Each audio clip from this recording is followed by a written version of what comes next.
Hello students, my self is I sir. हमारा आज का टॉपिक है डॉट प्रोडक्ट।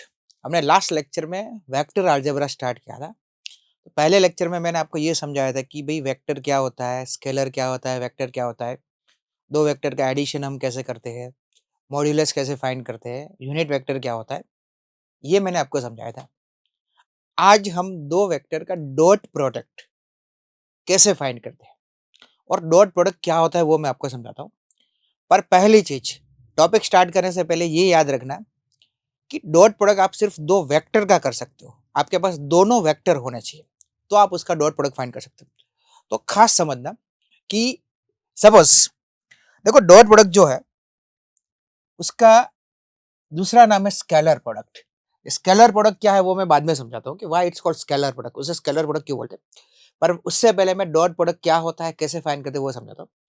कि सपोज आपके पास एक वेक्टर ये ए है कि ए equal to A1i A2j plus A3k, और आपके पास दूसरा वेक्टर है कि B equal to B1i plus B2j plus B3k।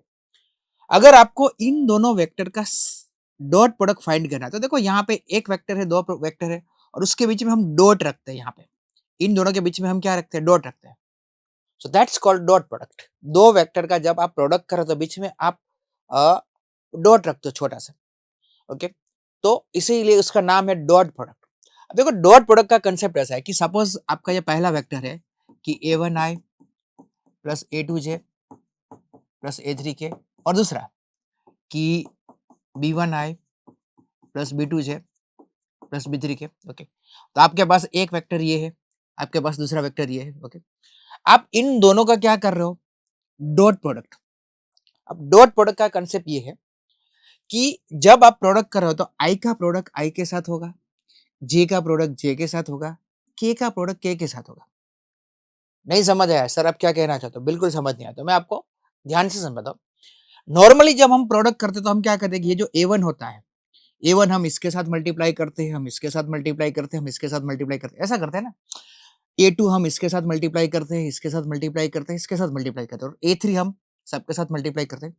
पर डॉट प्रोडक्ट का कंसेप्ट ये है कि जब डॉट प्रोडक्ट होता है तो I dot I is 1, J dot J is 1, K dot K is 1। Okay, तो जब आप प्रोडक्ट करते हो तो I डॉट I1 होगा, J डॉट J1 होगा, और K डॉट K आपका 1 होगा। ओके, पर अगर ये I है वो J के साथ मल्टीप्लाई होता है या तो K के साथ मल्टीप्लाई होता है। तो दूसरा कंसेप्ट ये है कि अगर I J के साथ मल्टीप्लाई होता है, J K के साथ मल्टीप्लाई होता है, या K I के साथ मल्टीप्लाई होता है, जीरो। सिंपल आपको ऐसे याद रखना है कि अगर ये दोनों सेम है तो इट इज 1। ओके, पर अगर ये दोनों अलग अलग है, ओके, तो उसका डॉट प्रोडक्ट क्या होगा, इट इज 0। तो सिंपल है कि जब आप इसका डॉट प्रोडक्ट फाइंड कर रहे हैं, हम इसका डॉट प्रोडक्ट कर रहे हैं, ओके, तो डॉट प्रोडक्ट के लिए आपको ये याद रखना है कि आई का प्रोडक्ट आई के साथ होगा, जे का प्रोडक्ट जे के साथ होगा, के का प्रोडक्ट के साथ होगा, और I dot I1, J dot J1, के डॉट K1। तो सिंपल है कि आप इसका डॉट प्रोडक्ट करोगे तो आई वाले टर्म का प्रोडक्ट आई वाले टर्म के साथ होगा, यानी A1 B1 and I dot I1 होगा। जे वाले टर्म का मल्टीप्लिकेशन जे के साथ होगा प्रोडक्ट, तो A2 B2, और के जो है उसका प्रोडक्ट किसके साथ होगा, के के साथ, तो it is A3 B3।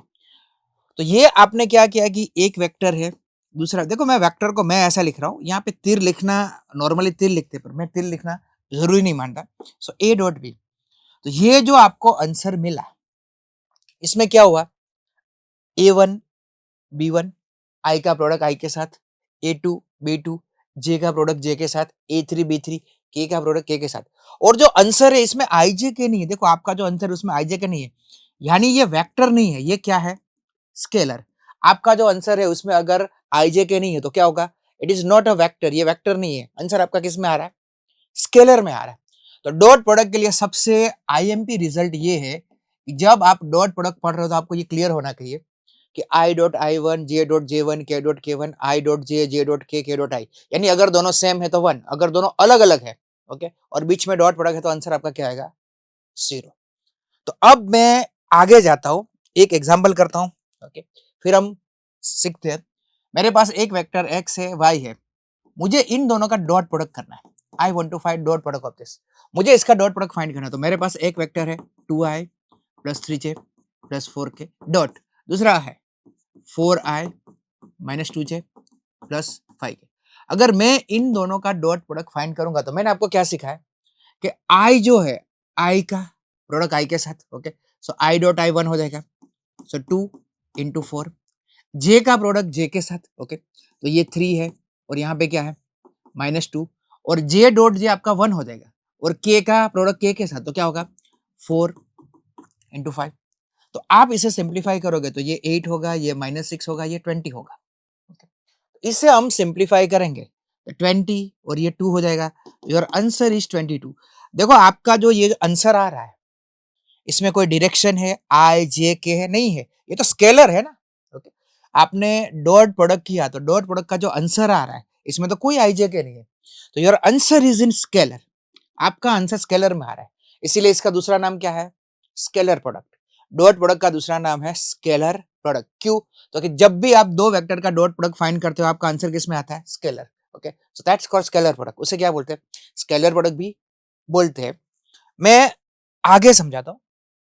Now properties इसकी डॉट प्रोडक्ट की, तो पहली जो प्रॉपर्टी है कि x डॉट x, ओके, मैं एग्जांपल से समझाता हूं कि मेरे पास एक वेक्टर है i plus j plus k, तो मैं वेक्टर का वेक्टर के साथ अगर डॉट प्रोडक्ट करता हूं, x डॉट x अगर मैं करता हूं, ध्यान से समझना, ओके, तो i plus j plus k dot i plus j plus k। देखो ये सारी प्रॉपर्टी है, पर उसमें पहली जो प्रॉपर्टी है वो मैं एग्जांपल से समझाता हूं, उसके लिए एग्जांपल जरूरी है। तो अगर आप इसका डॉट प्रोडक्ट करोगे तो मैंने क्या सिखाया, यहाँ पे 1 है, i डॉट i 1 तो 1, j के साथ 1 है, यहाँ पे भी 1 है, 1, k dot k 1, your answer is 3। x dot x कितना आ रहा है, 1।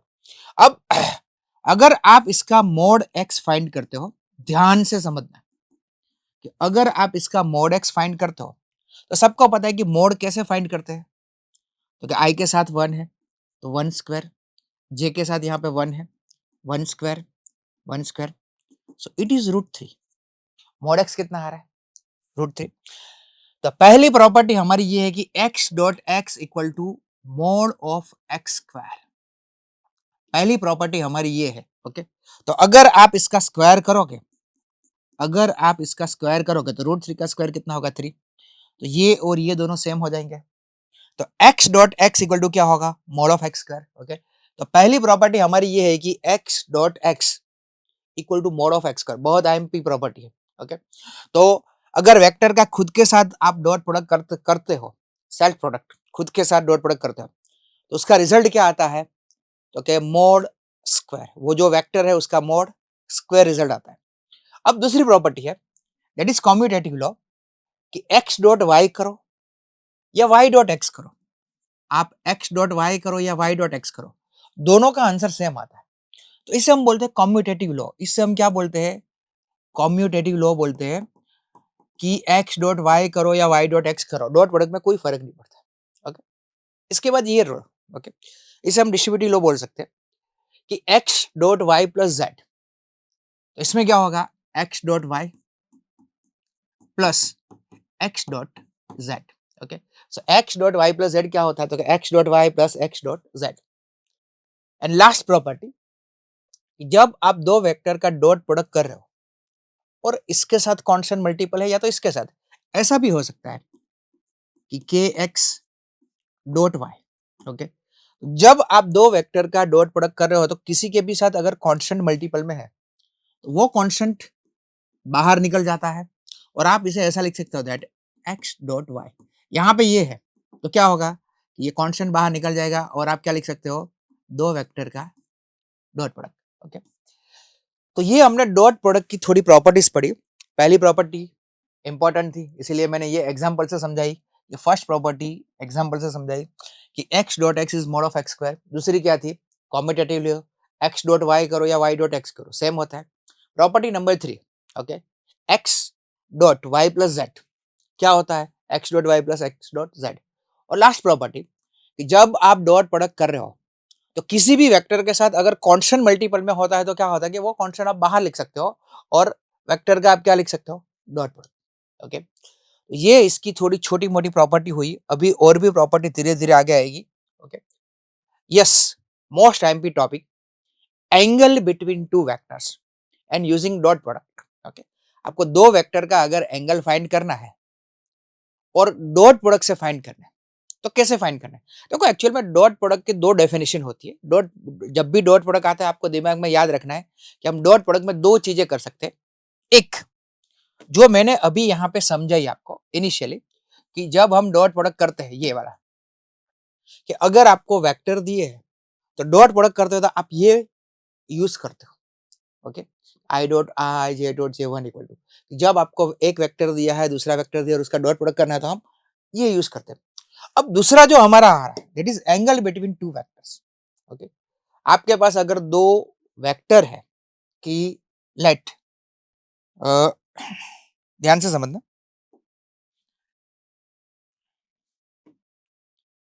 कि लेट आपके पास x एक वेक्टर है कि x1i, x2j, x3k, और आपके पास दूसरा वेक्टर है y, y1i, y2j, y3k, और इन दोनों के बीच का एंगल सपोज है थीटा।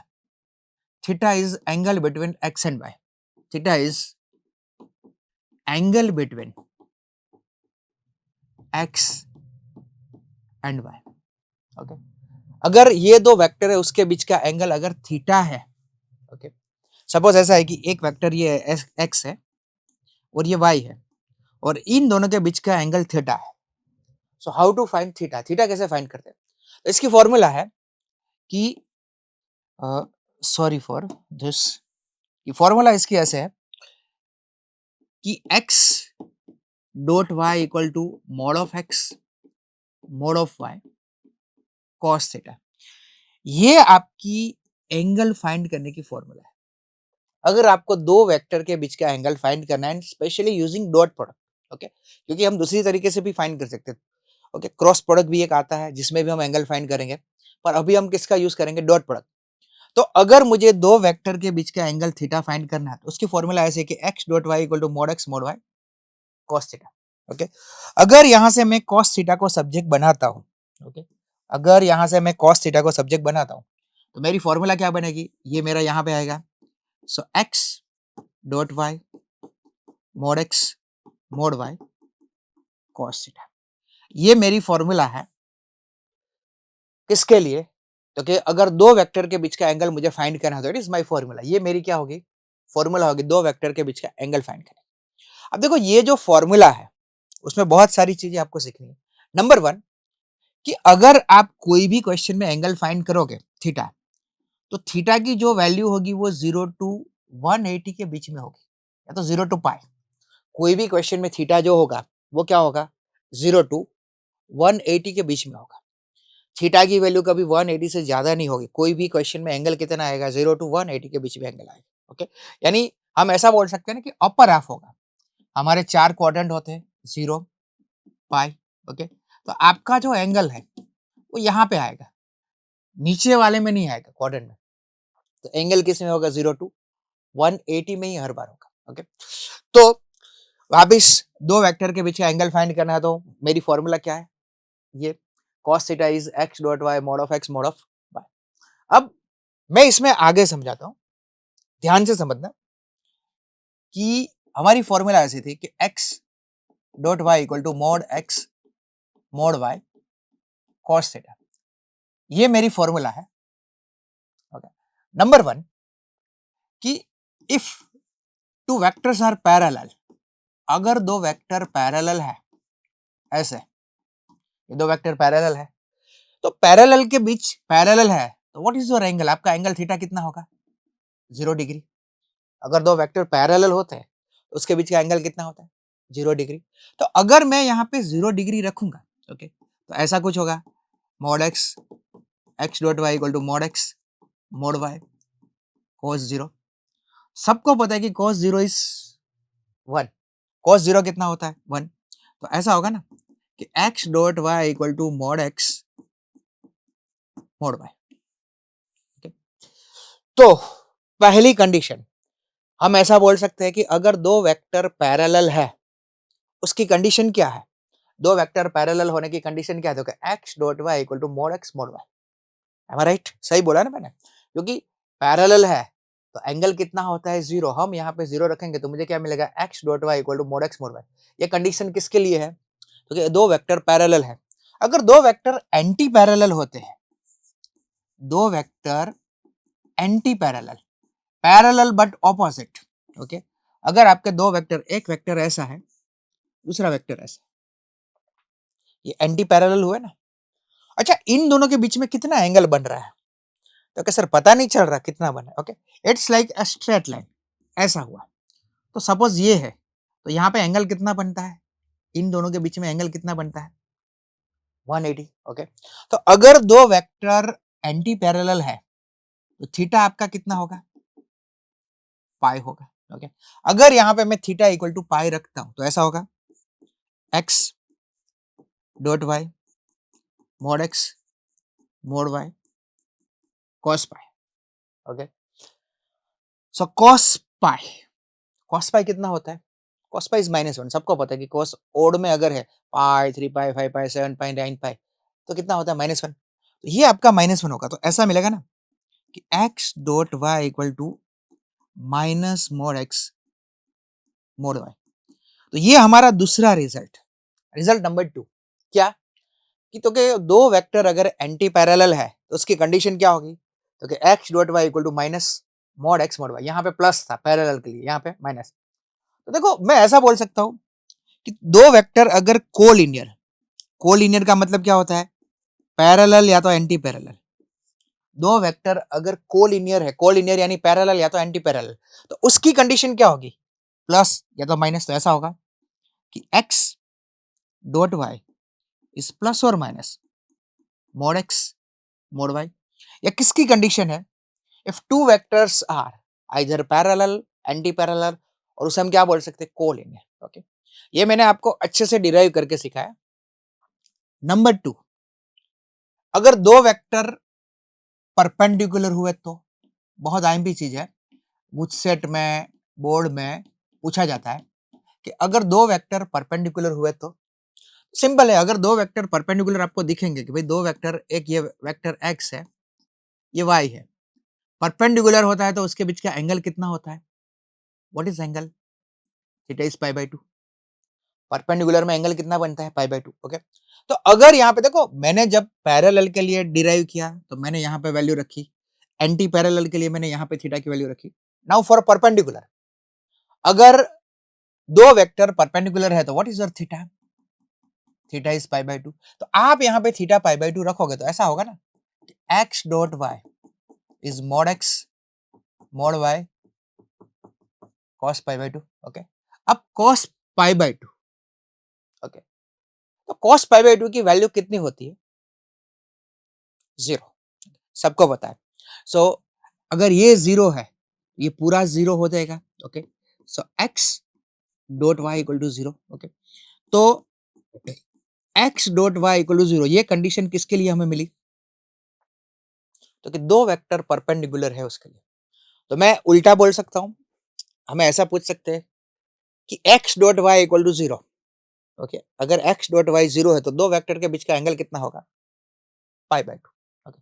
या तो देखो, परपेंडिकुलर को एक वर्ड ये भी है, ऑर्थोगोनल, कई जगह पे ये वर्ड यूज होता है, ऑर्थोगोनल वेक्टर, ओके।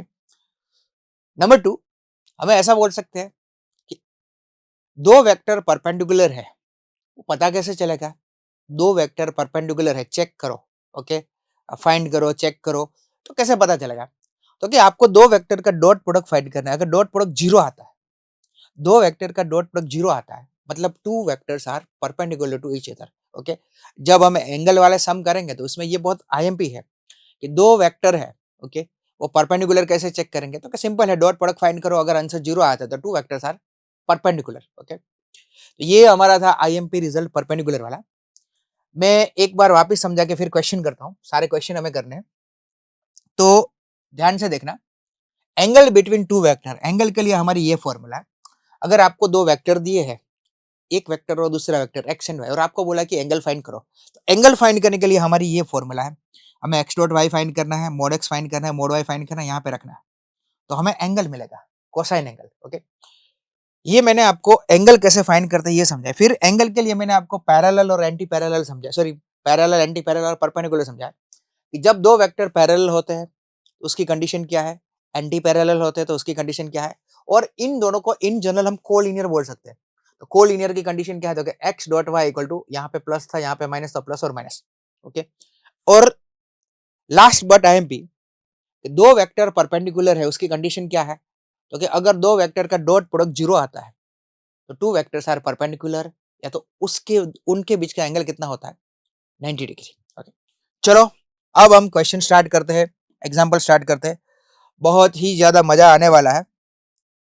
पहला question, find angle between this two vectors. आपको दो वेक्टर दिए हैं, बोला है कि इसके बीच का एंगल फाइंड कर। देखो वेक्टर आईजे के लिख के भी दे सकते हैं और ऐसे कोमा कोमा लिख के भी दे सकते हैं।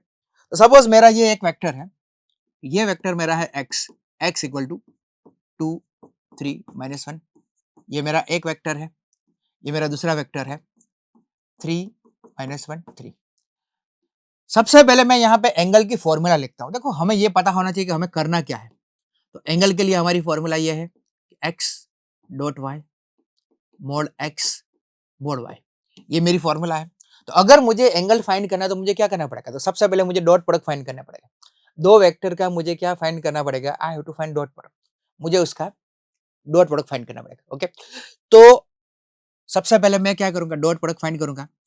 सो एक्स डॉट वाई 2 3 -1 3 -1 3। अगर मैं इन दोनों का डॉट प्रोडक्ट फाइंड करता हूं, मैंने अभी सीखा है कि पहले का मल्टीप्लिकेशन पहले के साथ, दूसरे का दूसरे के साथ, तीसरे का तीसरे के साथ, तो ऐसा होगा 2 × 3 प्लस 3 × -1 प्लस -1 × 3। ओके, तो ऐसा होगा ना 6 3 × -1 -3 -1 × 3 -3, तो 6 -6, डॉट प्रोडक्ट क्या है, 0। देखो अगर आपका डॉट प्रोडक्ट 0 आता है तो आपको क्वेश्चन आगे ले जाने की जरूरत नहीं है, कुछ भी करने की जरूरत नहीं। अभी मैंने जस्ट कंसेप्ट सिखाया ना कि अगर दो वेक्टर का डॉट प्रोडक्ट 0 आता है तो वो क्या होता है, two vectors are Dhoni, DRS, Dhoni review system. अरे नहीं, परपेंडिकुलर की साइन है ये। तो क्या होगा कि अगर x dot y equal to 0 है, ओके, तो दो वेक्टर के बीच का angle, okay, so vectors are perpendicular, simple, दो वेक्टर्स क्या है, परपेंडिकुलर है। ओके, तो एंगल बिटवीन टू वेक्टर, दो वेक्टर के बीच का एंगल कितना होगा, π/2। सिंपल, आपको सब कुछ करने की जरूरत नहीं। अगर डॉट यहाँ पे डॉट प्रोडक्ट अगर 0 आ गया तो एंगल कितना होगा, 90 डिग्री। नाउ क्वेश्चन नंबर 2, आपको ऐसा बोला कि find angle between this two vector. आपको दो वेक्टर दिए हैं। देखो मैंने बोला ना वेक्टर में कई बार आईजे के देते हैं, कई बार नहीं देते, कोई इश्यू नहीं। आपको बोला कि एंगल फाइंड करना है, तो आपके पास दो वेक्टर है। ऐसा है कि लेट मैं ए बी नाम देता हूं इस बार, क्या AJ3 के B equal to, vector B equal to 3i - 2j। देखो आपको नॉर्मली यहाँ पे कैप दिया होता है कई बार, ओके, मैं कैप नहीं लिखता हूं। ओके, देखो कैप दिया है, कैप लिखो। ओके, नॉर्मली दिया ही होता है पर हम नहीं लिखते। ओके, तो कैप दिया है तो आपको कैप लिखना है, नहीं दिया तो कोई इश्यू नहीं।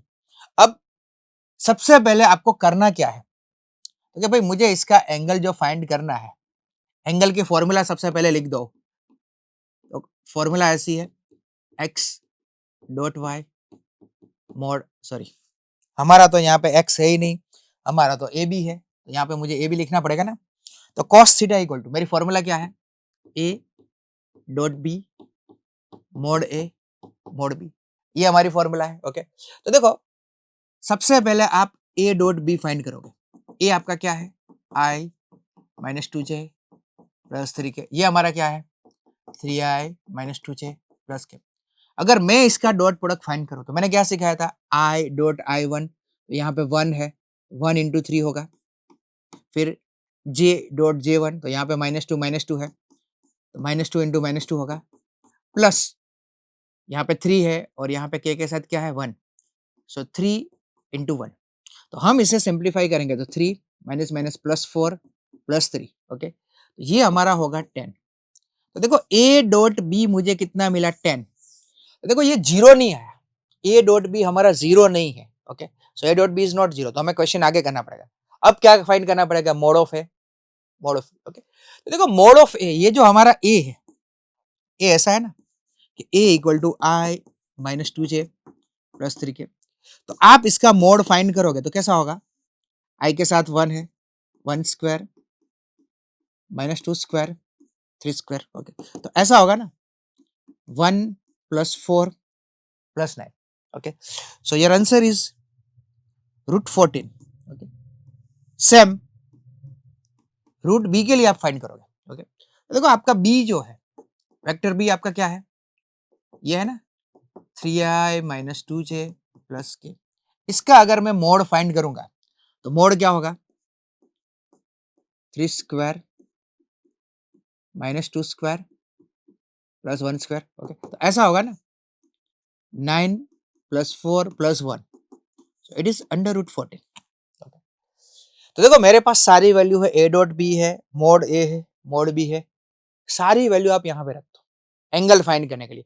एक्चुअली ये पूरा सम हुआ, इसमें आपको सब कुछ पता चलेगा कि आपने a डॉट बी फाइंड किया, मोड ऑफ a फाइंड किया, मोड ऑफ b फाइंड किया। ओके, तो सारी वैल्यू आप फॉर्मूला में रखोगे। ओके, तो a डॉट बी मेरा है 10, a डॉट बी कितना है, it is 10। Mod of a is root 14, तो मोड ऑफ a मेरा कितना है, root 14। Mod of b is also root 14, mod of b भी कितना है, रूट 14। तो मैं इसे सिंप्लीफाई करूंगा। Okay, so root 14 root 14 root 14 root 14 क्या होगा, रूट निकल जाएगा 14 और ये सिंप्लीफाई होगा, कैंसिल होगा। ओके, 5 और 7 से, तो 5 7 और ये cos थीटा है, तो ये आपका एंगल है। और देखो आपको एंगल थीटा दिखाना है, तो थीटा इक्वल टू ऐसा होगा cos inverse 5/7। It is your angle between two vectors. ये दो वेक्टर है, उसके बीच में इतना एंगल बनेगा, इट इज योर एंगल। ये हमारी फॉर्मूला है मेन। सबसे पहले क्या फाइंड करना है, तो कि दो वेक्टर का डॉट प्रोडक्ट फाइंड करना है, डॉट प्रोडक्ट हमने फाइंड किया। फिर क्या फाइंड करना है, mod of A mod of B. आपने वेक्टर ए का मोड फाइंड किया, आपने यहाँ पे वेक्टर ए वेक्टर बी दोनों का मोड फाइंड किया। ओके, यहाँ पे आपने वैल्यू रखती। नाउ इसके बाद वाला सम, इसमें आपको बोला है कि find out angle between two vectors. पर देखो इसमें वेक्टर नहीं दिए, इसमें सारी वैल्यू डायरेक्टली दे दी है।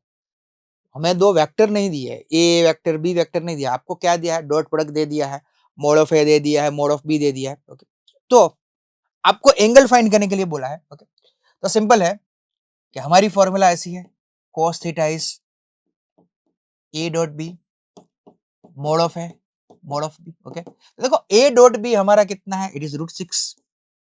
मोड ऑफ ए कितना है, रूट 3। मोड ऑफ बी कितना है, 2। ओके, अब कुछ अगर सिंप्लीफाई होता है, रूट की वैल्यू विदाउट रूट, तो सिंप्लीफाई करो। तो देखो ये सिंप्लीफिकेशन ऐसे होगा कि यहाँ पे रूट 6 है, यहाँ पे रूट 3। देखो ये 2 है, तो 2 को मैं रूट 2 इंटू रूट 2 लिख सकता हूँ। ये जो 2 है उसे हम क्या लिख सकते हैं, रूट 2 इंटू रूट 2 लिख सकते हैं। तो it is root 3 into root 2, तो ये रूट 6 हो जाएगा।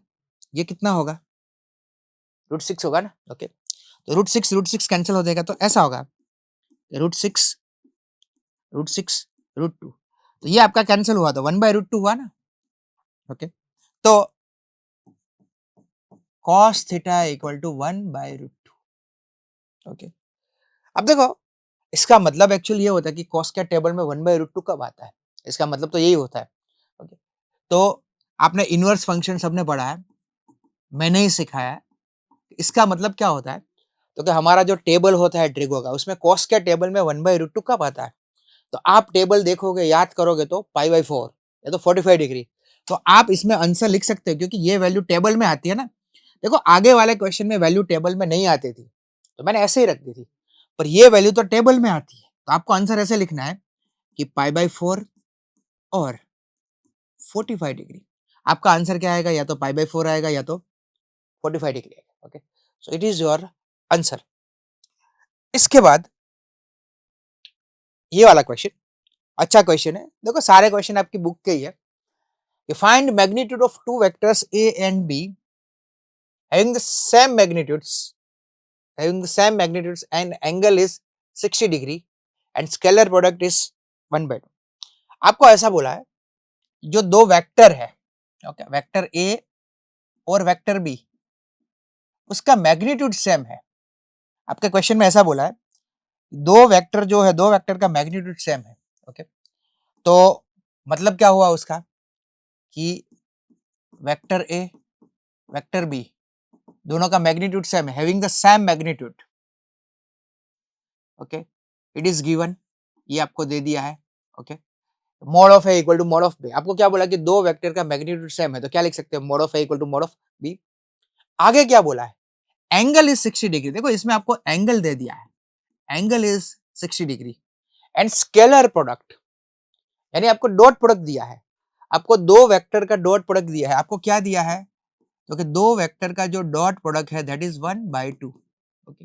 What we have to find, हमें फाइंड क्या करना है, ए और बी, मोड ऑफ ए और मोड ऑफ बी की वैल्यू हमें फाइंड करनी है। हमें फाइंड क्या करना है, मैग्नीट्यूड फाइंड करने के लिए बोला है ना क्वेश्चन में, फाइंड मैग्नीट्यूड, तो हमें क्या करना है, मोड ऑफ ए और मोड ऑफ बी की वैल्यू फाइंड करनी है। तो देखो सिंपल है, वही फॉर्मूला हमें यूज करनी है, cos theta is A dot B mod of A mod of B, okay. अब देखो मुझे मैग्नीट्यूड ये फाइंड करना है ए और बी, तो I want to find this, इसे मैं अगर सामने भी ले जाता हूँ, okay, mod of A mod of B, okay, तो ऐसा होगा ना, mod of A mod of B A dot B cos theta. अब यहाँ पे आप सारी वैल्यू रख दो। पहली चीज मैं यहाँ पे mode of B equal to mod of ए दिया है ना, मुझे क्या दिया है, mod of B equal to mod of ए, मैं यहाँ पे क्या रखता हूँ, mode of B equal to mod of ए रख सकता हूँ, यहाँ पे ए की जगह पे बी या तो बी की जगह पे ए रख सकता हूँ, ओके। तो पहली चीज या तो मैं इसे ए में कन्वर्ट कर दूंगा या तो बी में कन्वर्ट करूंगा, किसी में भी कन्वर्ट करो कोई फर्क नहीं पड़ता, ओके। मैं वापस बोलता हूँ कि ये जो मेरा है यहाँ पे ऐसा है ना, ओके, इसे मैं सामने ले गया, तो mod of A mod of B, okay, तो mod of B equal to mod of ए, आप यहाँ पे रखोगे बी की जगह पे क्या रखोगे, ए डॉट बी आपको क्या दिया है 1/2 और थीटा आपको कितना दिया है 60 डिग्री, ओके। तो देखो यहाँ पे मैं mode of B equal to mod of ए रखूंगा, तो ऐसा होगा ना, mod of A into mode of A, okay. A dot B आपका डॉट प्रोडक्ट कितना है 1/2, ओके, और थीटा आपको कितना दिया है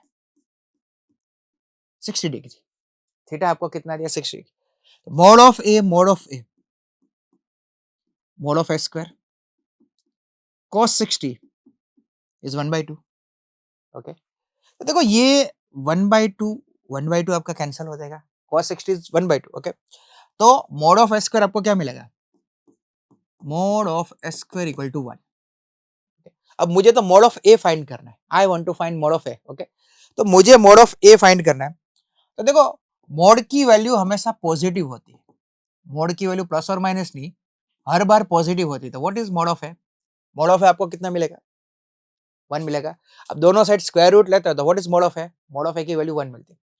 अब ये जो मोड ऑफ ए है वो आप यहाँ पे रख दो, आपको तो कंडीशन दी है, क्वेश्चन में दिया है कि given mod of B equal to mod of A, question में शुरू में ही आपको दे दिया है, ओके। तो मोड ऑफ ए की वैल्यू कितनी है 1, तो मोड ऑफ बी भी आपका कितना हो जाएगा, इट इज ऑल्सो 1, ओके। सो ये आपने क्वेश्चन सॉल्व किया, देखो सिंपल है, आपको वैल्यूज दे दी थी, जो वैल्यू आपको नहीं दी थी ये आपको फाइंड करनी थी, पर ये दोनों अलग अलग तो हम फाइंड नहीं कर सकते, ओके, एक साथ अलग अलग फाइंड नहीं कर सकते। तो उन्होंने कंडीशन क्या दी है, mod of A equal to mod of B, mod of B equal to mod of ए, तो आप यहाँ पे रख दो mode of B equal to mod of A, mod of A square, okay, equal to 1। तो ये हमारा ये क्वेश्चन हुआ। इसके बाद ओके, ये वाला क्वेश्चन ध्यान से समझना कि क्वेश्चन हमारा ऐसा है कि find mod of x if A is a unit vector, okay, and आपको ये क्वेश्चन दिया हुआ है। देखो सिंपल है कि यहाँ पे दो वेक्टर है x minus A dot x plus A equal to 12, okay. अगर आप ये दो वेक्टर का डॉट प्रोडक्ट करते हो तो कैसे, तो कि आप x डॉट x करोगे, x डॉट एक्स, फिर ये यहाँ पे एक्स डॉट ए, फिर ये minus A dot x, okay, और last minus A dot A, ऐसा होगा। अब दो चीजें यहाँ पे खास समझ लो। एक, मैंने ये प्रॉपर्टी में समझाया था कि x डॉट एक्स उसको हम क्या लिख सकते हैं, मॉड ऑफ एक्स स्क्वायर।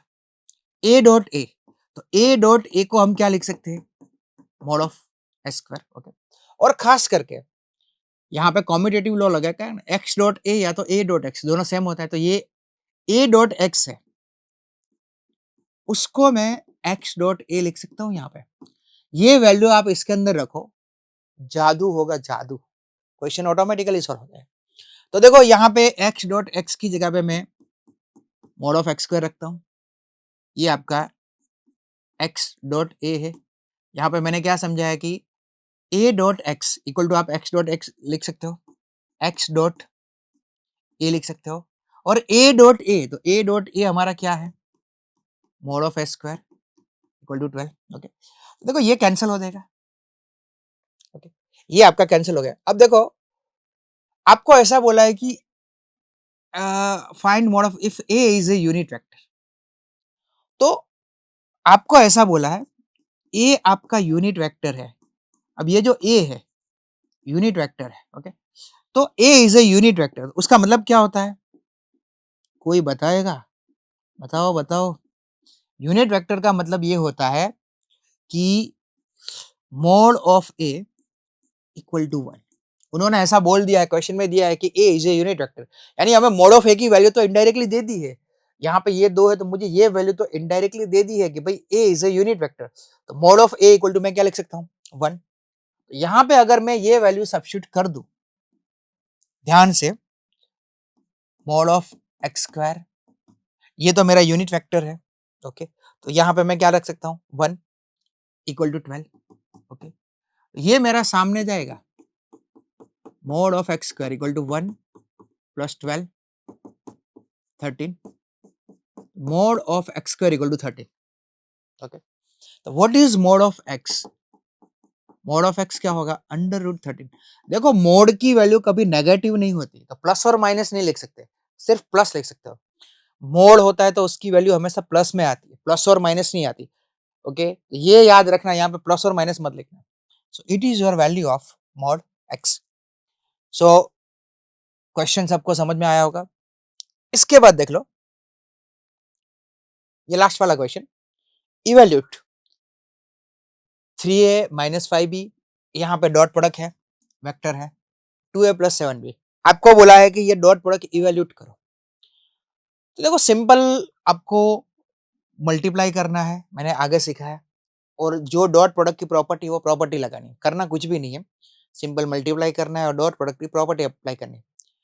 तो देखो यहाँ पे आई आई नहीं है, बच्चे ऐसा मत समझेंगे सर आई डॉट आई 1 होता है, ओके, यहाँ पे ये वेक्टर पूरा है, यहाँ पे ये वेक्टर है, यहाँ पे आई नहीं है, आई नहीं, वरना आई डॉट आई 1 होता है, जे डॉट जे 1 होता है, ऐसा नहीं है, बिल्कुल नहीं है। तो आप इससे मल्टीप्लाई करोगे तो पहला जो हमारा ये एलिमेंट है पहले के साथ, पहली वैल्यू के साथ मल्टीप्लाई होगी, ओके, कि ये जो है 3a 2 है, फिर ये 3a 7b minus 5b 2a 5b 2a and last minus 5b 7, okay. तो सिंपल है कि हमने ये जो कांस्टेंट वाली प्रॉपर्टी सीखी, तो इसका क्या होगा, 3 इंटू 2 6 a डॉट ए, तो a डॉट ए को हम क्या लिख सकते हैं, मॉड ऑफ ए स्क्वायर। यहाँ पे ये जो मल्टीप्लाई होगा constant 3 into 7 21 a dot B होगा, ओके।